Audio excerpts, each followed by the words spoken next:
नमस्कार मित्रांनो, चांगलं न्यूज चॅनलमध्ये आपलं स्वागत आहे. मित्रांनो, खरं तर मला या विषयावरती बोलायचं नव्हतं, परंतु मनामध्ये भरपूर राग होता आणि एक प्रकारचे मला स्वतःची मतं मांडायची होती आपल्या समोर, त्यामुळे हा व्हिडिओ बनवतोय. काल जो बिग बॉस मध्ये प्रकार घडला जान्हवी किल्लेकर आणि पॅडी दादांचा, तो अतिशय निंदनीय प्रकार होता. आणि जान्हवी किल्लेकरने ज्या पद्धतीने पॅडी दादाच्या करिअर वरती बोलले ते एवढं घृणास्पद आहे म्हणावं लागेल.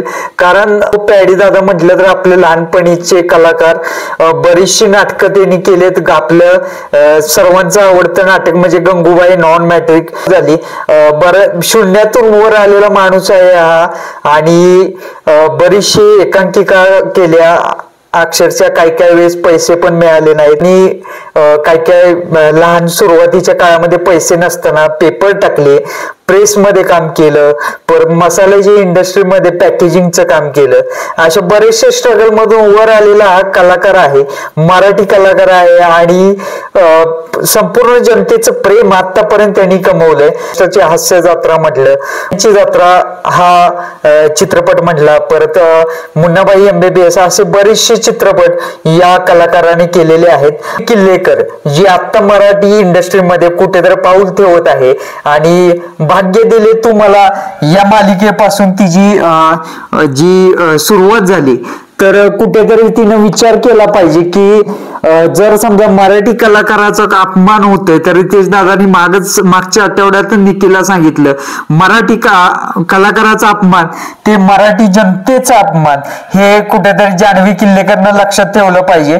आणि ज्या पद्धतीने ते बोलते, तुम्हाला भीक देते, हे देते, अतिशय बेकार बोलते ती. आणि मराठी जनतेचा राग ही 100% पाहायला भेटत आहे. कारण इंस्टाग्रामवर कमेंट झाले किंवा ट्विटर झालं, सगळीकडे जान्हवी किल्लेकरचा निषेध या पद्धतीनेच पब्लिक रिॲक्ट करत आहे. त्यामुळे जान्हवी बद्दल पब्लिकच्या मनामध्ये एवढा रोष निर्माण झालेला आहे की बोलायलाच नको. आता आपण पाहिलं मागच्या आठवड्यामध्ये निकी तांबोळी जी होती, तिने ज्या वर्षा उसगावकर मॅडम होत्या त्यांच्या मातृत्वावर भाष्य केलेलं. त्यामुळं बिग बॉसचे हे सेट वर जे आलेले जे सदस्य आहेत ते कोणत्या खालच्या पातळीवर जात आहेत ते यावरून आपल्याला लक्षात येते. बिग बॉस या गोष्टीवर मध्यस्थी का करत नाही हेच म्हणजे समजत नाहीये. कारण ह्यांचं या अरबाज, निकी, परत घनश्याम झाला, इरिना झाली आणि वैभवचं काय चाललं, आठवडाभर काही बोलायचं, काही मनाला येतील ते बोलायचं, काही बोलायचं, काय कुठले रूल्स पाळायचे नाहीत, काय पाळायचे नाहीत. आणि एक आठवड्यानंतर भाऊच्या धक्क्यावर नुसतं सॉरी बोलत राहायचं. आणि प्रेक्षक एवढेच म्हणतायत फक्त नॉमिनेशनच्या राऊंड मध्ये यांना एकाला तरी यावं, नाही नॉमिनेट केलं तर नाव बदलून घेऊ असं महाराष्ट्राची पब्लिक बोलत आहे. त्यामुळं खरं तर या जे सदस्य आहेत त्यांनी हे समजून घेतलं पाहिजे.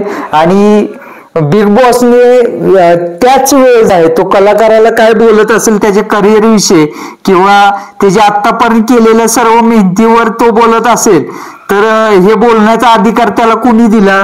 काय TRP साठी काय पण TRP मिळतोय म्हणून बिग बॉस यात काय बोलत नाहीत का, असा आक्षेप आता पब्लिक कडून केला जात आहे. बिग बॉस TRP साठी काय पण करतात का, हे पब्लिक मधून आता सध्या कमेंट येत आहेत. आणि जर समजा असंच चालू राहिलं, जर मराठी कलाकाराचा, मराठी अस्मितेचा अपमान होत असेल तर 100% हा बिग बॉसचा कार्यक्रम पब्लिक बघायचा थांबेल असं महाराष्ट्राची पब्लिक म्हणत आहे.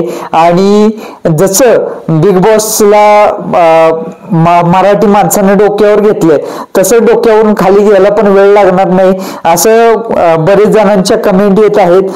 जे कार्यक्रमाचं सूत्रसंचालन करतात त्यांना पब्लिकचं एकच म्हणणं आहे की त्यांनी जिथलं तिथं सदस्याला बोललं पाहिजे. आणि जिथं कुठं मराठी कलाकारावर अपमान होत असेल तर तिथं बोललं आणि त्याची माफी मागायला लावावी. ही बरेचशा जे कलाकारांचे जे फॅन्स लोक आहेत त्यांची मागणी होत आहे. तर आपल्याला काय वाटतंय या घटनेबद्दल नक्कीच कमेंट करून सांगा. आणि या घटनेचा जाहीर निषेध। आणि आपल्याला जर ही घटना आवडत नसेल आणि या घटनेचा निंदनीय वाटले असेल तर कमेंटमध्ये जाहीर निषेध म्हणून नक्कीच लिहा। धन्यवाद।